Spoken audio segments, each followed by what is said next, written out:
客家饮食，如果我们用比较长一点的历史的观察的角度来认识它的话，其实以台湾的这个客家饮食的整个大的菜系或者它的标准化的过程来看的话，它其实是以台湾的经验来说，是在1980年代之后会逐渐的慢慢成型，然后到了2000年之后，随着客委会成立，也大力的关注客家饮食文化的这个推广跟推动，其实它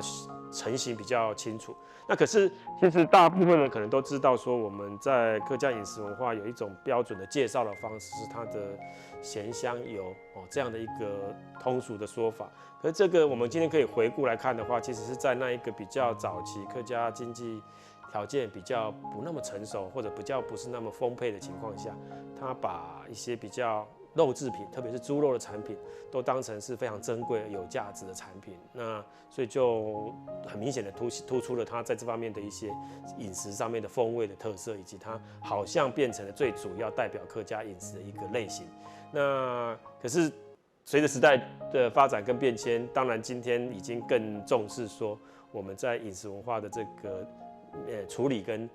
适应新时代的要求下，慢慢要强调的不是那么重的油，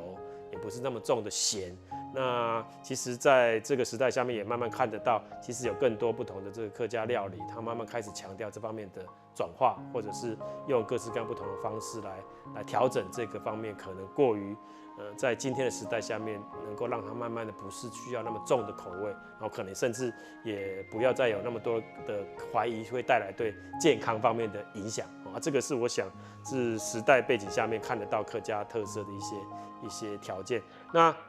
另外一个比较不变的，我觉得很重要的事情是说，客家饮食它的一个关键的口味的持续的能够被重视，然后能够在充分有效的最极致的去让我们整个饮食产品、饮食的记忆能够得到最好的发挥，用最精简的方式，能够把食物的特色跟风味能够表达出来。这个方面，我想还是在我们接触到的客家餐厅的全程的客家餐厅里面，这个还是看得到很突出的在持续的进展跟发展中。